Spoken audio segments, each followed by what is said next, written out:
నమస్తే. ఒకప్పుడు మన దేశం విశ్వగురువు. ఇప్పుడు హిందూ మతం అంటే మూఢనమ్మకాలు, సైన్స్‌కి వ్యతిరేకం, కాదుకూడదంటే మనువాదం, మన్నువాదం అంటూ రాగాలు తీసేవాళ్ళు ఒప్పుకోకపోవచ్చు గానీ, మన అఖండ భారతావనిలోకి చైనా మొదలు గ్రీకు దేశం వరకు దేశాల జ్ఞానార్థులు తరలి వచ్చేవాళ్ళు.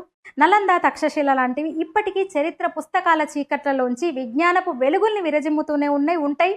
మన ప్రారబ్ధమో లేక విధి విధానమో గానీ వెయ్యేళ్ళు అనాగరిక అప్రాచ్య జాతులకి బానిసలమైన మనం 1947 తర్వాత కూడా స్వదేశీ స్వార్థ జలగల చేత పీడనకు గురైనం. ఎట్టకేలకు గత దశాబ్దంలో, గత 10 ఏళ్లలో మన దిశ మారింది. క్రమక్రమంగా దశ కూడా మారుతోంది. దానికి ఎవరు కారణం? నరేంద్ర దామోదర్ దాస్ మోదీ. 2014 మేలో ఆధునిక భారతదేశపు దిక్కులన్నీ పిక్కటిల్లినాయి. మే నరేంద్ర దామోదర్ దాస్ మోదీ ఈశ్వర్కి శపథ్ లేతా హూ అంటూ భరతమాత పటంలో మనకు కనిపించే సింహం నమో రూపంలో గర్జించింది. అసలు ఒక పెద్దాయన తన జీవితంలో ఎన్నడూ ఎమ్మెల్యే కూడా అవ్వకుండా, ఆ మాటకొస్తే సర్పంచ్ మొదలు కార్పొరేటర్ వరకు కూడా ఏ పదవి కోసం తహతహలాడకుండానే ఏకంగా గుజరాత్ సీఎం అయిపోయాడు. అదంతా ఊరికే జరిగిందంటారా? నాస్తికులు, హేతువాదులు వగైరావాదులు నమ్మకపోవచ్చు కానీ మనం పవిత్రానాయ సాధూనాం అంటాం కదా, కాబట్టి ఖచ్చితంగా నమ్మి తీరాలి. మోదీ రణజన్ముడు మాత్రమే కాదు, కారణ జన్ముడు కూడా. ఆయన యుద్ధం చేయడానికి అవతరించాడు. ఆయన యుద్ధం చేయించడానికి కూడా మన కోసం వచ్చాడు. ఆధునిక భారత కురుక్షేత్రంలో నమో తానే కృష్ణుడు, తానే అర్జునుడు కూడా. ఆయన కాంగ్రెస్, కమ్యూనిస్టులు, ప్రాంతీయ పార్టీలను ఓడిస్తూ దండయాత్ర చేస్తున్నారు. తనతో పాటు ఒక అమిత్ షా, ఒక యోగి, ఒక హిమంత బిశ్వ శర్మ, ఒక దేవేంద్ర ఫడ్నవీస్, ఒక అన్నామలై, ఒక తేజస్వి సూర్య, ఇలా దేశం మూలల్లో అర్జునుల్ని కూడా రణరంగానికి సిద్ధం చేస్తున్నాడు. ఈ మధ్య అమిత్ షా చెప్పినట్టు మోదీ తాను ఏలడానికి రాలేదు, రాబోయే మరో 2 దశాబ్దాలు భారత్ ఎటు వెళ్లాలో, ఎలా వెళ్లాలో నిర్ణయించడానికి వచ్చాడు. మోదీ మన ప్రధాని కావచ్చు కానీ ఇప్పటి వరకు మన దేశాన్ని ఏలిన ప్రధానులందరిలో ఒకరు మాత్రం కాదు. మరి హఠాత్తుగా ఇప్పుడు మోదీని ఎందుకు పొగుడుతున్నామంటారా? నమోకి పొగడ్తలు కొత్త కాదు, పొగడ్తలకి కూడా నరేంద్రుడు కొత్త కాదు. కానీ సనాతన ధర్మాన్ని నమ్మే మనందరం కూడా దైవ సంకల్పాన్ని కూడా నమ్ముతాం కదా. అలా పశ్చిమ తీరం నుంచి తరలి వచ్చి హస్తినలో భారతాన్ని నడిపిన కృష్ణుడిలా ఆధునిక భారతాన్ని నడపడానికి అరుదించిన గుజరాతీ తీరపు మరో గీతాచార్యుడే మోదీ. మరి ఇంత భజన ఏంట్రా బాబు అంటారా? ఎలాగూ గిట్టని వాళ్ళు భక్తులు, బత్తాయిలు అంటూనే ఉంటారు కాబట్టి భయపడో, మొహమాట పడో వెనక్కి తగ్గాల్సిన అవసరం నాకైతే లేదు. 1947 నుంచి 2014 మధ్యలో ఏం జరిగిందో, ఎవరేం చేశారో తెలిసిన ఎవరికైనా నమో ఎంతటి చారిత్రక అవసరమో కూడా తెలుస్తుంది. ఒకవేళ మన నరేంద్రుడే రాకపోతే ఈ పాటికి దేశం ఏమయ్యేదో ఊహించవచ్చు. అన్నీ తెలిసి రాగాలు తీసే రోగిష్ఠుని మనం ఏం చేయలేం. సరే, మోదీ మనకు ఆధునిక భారతానికి కృష్ణుడు లాంటి వారని అనుకున్నాం కదా. మహాభారతం అంటే కృష్ణుడు మాత్రమే కాదు, మరి వ్యాసుడు కూడా ఉండాలి. మరి ఆ వ్యాస భగవానుడు ఎవరు?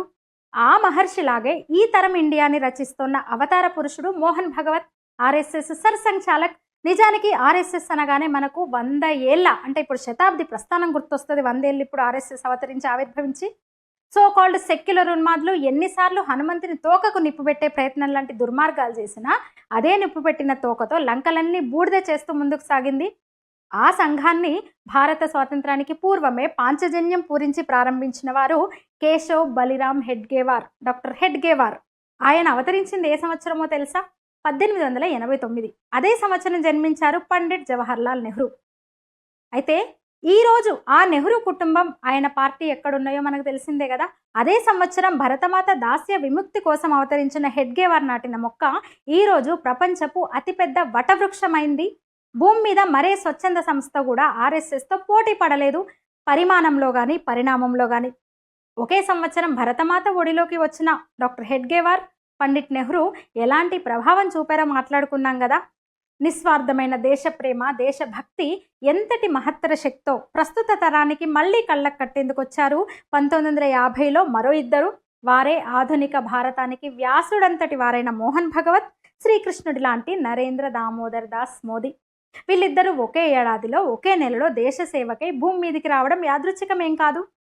మోదీ 2014 తర్వాత కురుక్షేత్రంలో నిలబడి కొనసాగించిన యుద్ధానికి సైన్యాన్ని, వ్యూహాన్ని ఎన్నో ఏళ్లకు ముందే సిద్ధం చేస్తూ వచ్చారు భగవత్. ఆయుధం పట్టని ప్రపంచపు ఏకైక సైనికుడు ఎవరని మిమ్మల్ని ఎవరైనా అడిగితే సగర్వంగా చెప్పండి, స్వయం సేవకని. రావణ సంహారం చేసిన రాముడికి హనుమంతుడు ఎంతో, నమోకి సంఘం తాలూకు స్వయం సేవకులు అంతా. చివరగా మరో మాట, రెండు ఎడారి మతాలు ఇసుక తుపానుల్లా ఎన్నో దేశాల్ని చుట్టుముట్టినాయి. ఎన్నెన్నో చోట్ల అక్కడక్కడి మతాలు, ధర్మాలు, ఆచార సంప్రదాయాలు ఆ మతాల తుఫానుల్లో ఇసుకలో కూరుకుపోయి సమాధి అయినాయి. ఈజిప్టులోని జీవం లేని పిరమిడ్లు మొదలు ఇరాన్ నుంచి కట్టుబట్టలతో మన దేశానికి వచ్చిన సజీవమైన పార్సీల వరకు కూడా ఎన్ని సాక్ష్యాధారాలు కావాలి? ఆ రెండు మతాలు కాలుమోపిన చోట్లల్లా అంతకు ముందున్నదేది మిగల్లేదు. మరి భారత్ సంగతి ఏంటి? 2000 ఏళ్ల మతం, 1500 ఏళ్ల మతం, గత 1000 ఏళ్లుగా కసిగా కర్కశంగా ప్రయత్నిస్తున్నా మనం పూర్తిగా లొంగలేదు. 1000 ఏళ్ల సనాతనం 100 ఏళ్లుగా హిందూ మతమై అస్తిత్వ పోరాటం సాగిస్తూనే ఉంది. ఇదంతా ఎలా సాధ్యమైంది? ఒకప్పటి మతాలు, నాగరికతలు, నగరాలు, భాషలు, భావాలు అన్నీ పోయినాయి. వేదం, పురాణం, ఇతిహాసం, సంస్కృతి మాత్రం ఇంకా మిగిలే ఉన్నాయి. ఎందువల్ల? 1950లో పశ్చిమ తీరాన మోదీ, హెడ్గేవార్ లాంటి ధర్మసూర్యులు ఉదయించడం వల్ల. వారిద్దరే కాదు, భరతమాతను ఏనాడు కూలబడకుండా ప్రపంచం ముందు సగర్వంగా నిలుచుండబెట్టిన వారు ఎందరెందరో. ఇప్పటికీ గుజరాత్ తీరానికి వెళ్తే సోమనాథ జ్యోతిర్లింగ భవ్యమైన ఆలయ రూపంలో స్మృతిలోకి వచ్చేదెవరు? 1950వ సంవత్సరంలో తనువు చాలించిన ఆధునిక స్వతంత్ర భారత నిర్మాత సర్దార్ వల్లభాయ్ పటేల్. ఆయన అలా వెళ్ళడం, అదే సంవత్సరంలో పటేల్ సృష్టించిన మన ఇండిపెండెంట్ ఇండియా భద్రత కోసం మోహన్ భగవత్ మోదీ ఇలా రావడం జరిగిపోయినాయి అంతే. ఇదంతా యాదృచ్ఛికమా? 1889లో నెహ్రూ పుట్టడంతోనే భరతమాత రక్షణ కోసం డాక్టర్ హెడ్గేవారు కూడా అవతరించడం ఊరికే జరిగిపోయి ఉంటాయా? సృష్టిలో ఏది యాదృచ్ఛికం కాదు, అంతా అనంతుని వ్యూహమే. అందులో భాగమే ఆదిశంకరుడు, రామానుజుడు, ఛత్రపతి శివాజీ, ఛత్రపతి సంభాజీ, శ్రీ రామకృష్ణులు, స్వామి వివేకానందుడు, ఝాన్సీ లక్ష్మీబాయి, కొమురం భీం, అల్లూరి, భగత్ సింగ్, బోస్, ఇలా ఎందరెందరో. మరి రాబోయే కాలం, రాబోయే తరాల సంగతేంటి? అవతార పురుషుల్ని ఆవాహన చేయడం సనాతన ధర్మానికి కొత్తేం కాదు. గోరఖ్పూర్లో బయలుదేరి ఒక ఆయన లక్నోలో దేశద్రోహులకి లక్ష్మణ రేఖ గీసే పనిలో ఉన్నాడు. సమయం వచ్చినప్పుడు హస్తినాపురంలో ఆ ఆదిత్యుడే భరతమాత ముఖం మీద కొత్త వెలుగై ఉదయిస్తాడు. ఇది నిన్న మొన్నటి పిల్ల కాలువలకి అర్థం కాని సనాతన ధర్మ త్రివేణి సంగమ ప్రయాగ ప్రవాహం కొనసాగుతుంది. సనాతనం, అందుకే ఇది సనాతనం. మీ అభిప్రాయాన్ని తెలియచేయండి. ఛానల్ని సబ్స్క్రైబ్ చేయండి. ధన్యవాదాలు.